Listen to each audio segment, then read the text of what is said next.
The material in this program contains mature subject matter. Viewer discretion is advised. November 15th, 2009.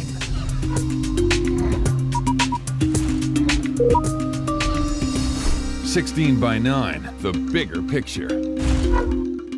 Transgender kids trapped inside the wrong body, and the controversial doctor who treats them. I was never really feeling that this gender that I had was right. You can't deprogram anybody, it doesn't work. It's the safe haven in southern Louisiana for those displaced by Hurricane Katrina. Canadaville, as it's been dubbed, had offered hope for the future. Only now, the future has arrived. What are we going to do? We walked away from all that tragedy. We need not only to help the people of New Orleans, but particularly people who have been living in poverty for a while. That's all coming up on 16 by 9. Here's Mary Garofalo. Hello and welcome to 16 by 9, the bigger picture. We live in a world of pink and blue where gender is the first identity you're given at birth. So imagine if your child came to you and said that they were trapped inside the wrong body and that they wanted to be the opposite sex. Tonight, we bring you an incredible story of some truly brave children who've lived in the shadows until now. Hello everyone, it's Kim, and I just wanted to let you know that since today I've got Twitter. Kim Petras is pretty and sweet, but by no means your average teenager. A rising pop star in her native Germany. This singing sensation with flowing blonde locks and piercing blue eyes represents sugar and spice and everything girly. I was always wanting like pink toys and Barbie and dolls and stuff, and I always wanted to wear the dresses of my sisters. Except Kim Petras wasn't born a girl, she was born Tim Petras, a boy.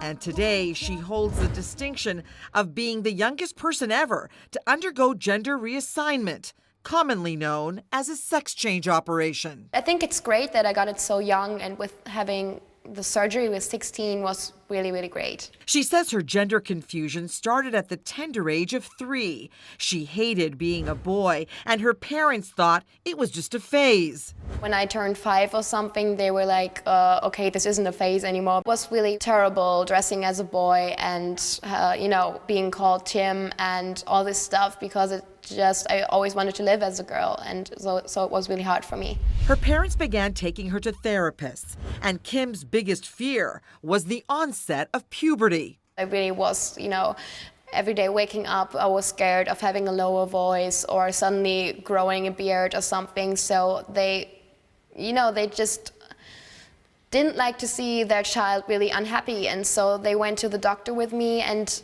I got the hormones really early, and I'm really happy about that. To stop her from developing male traits, she continued to take female hormones for 4 years, and she didn't want to wait until she was of legal age to undergo a sex change operation. It wasn't allowed at all to get it under 18 here in Germany, so I had to go to tons of psychologists and, beg them to do it earlier and stuff, and they all saw that 2 more years of living in the wrong body would be really difficult for me. Then, in a move that would shock most people, her parents and health officials granted Kim permission to undergo a sex change operation at 16, a procedure that would hospitalize her for weeks, reconstructing her male genitalia to female. When I got the surgery and I woke up, I felt like I was right, and this was my body, and I could feel comfortable in it. I was so happy finally being able to be self-confident and liking myself. I'm getting all dressed up, and I know that there is a hide. Today, Kim is on the fast track to fame.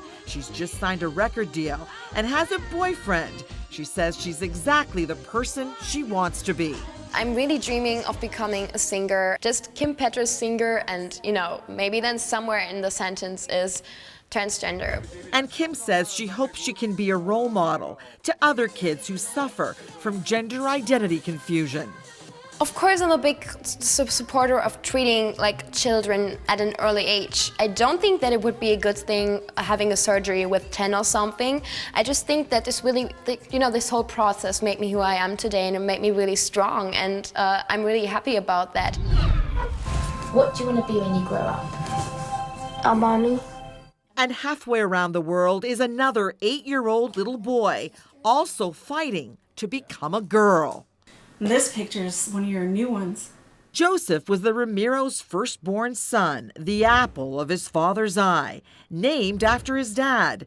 But his parents have made the difficult decision of allowing him to be raised as a girl, now named Josie. Mom Vanessa says it all started at age 4. She stopped getting her hair cut. You know, she wouldn't wear boy clothes. She'd always choose like the orange shirt, things like that, because it was the closest to pink. At first, she and her husband Joseph, an Air Force engineer, thought it was just a phase, until one day, Vanessa says, she walked into the bathroom to make a shocking discovery. Her little boy was trying to mutilate his genitals. I caught her in the shower one day with a pair of nail clippers, and it horrified me.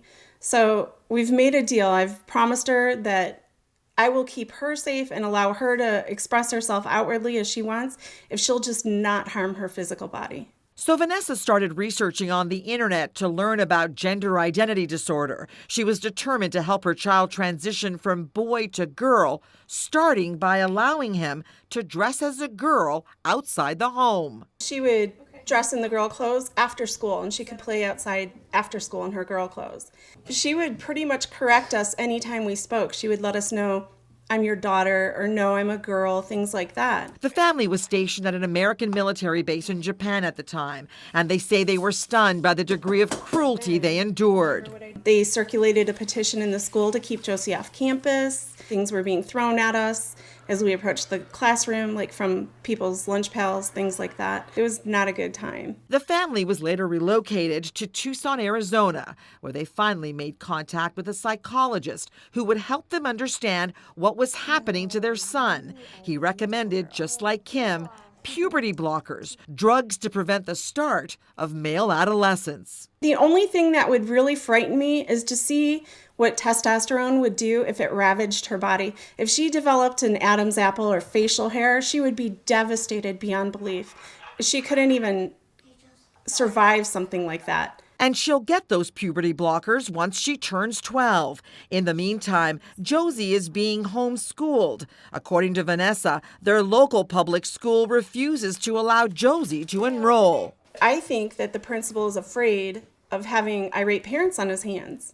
I think he's afraid of the backlash, or like this, the media. As for Josie, she is aware someday she will need surgery to become a woman. Both Josie and Kim represent a trend in the treatment of transgender identity disorder.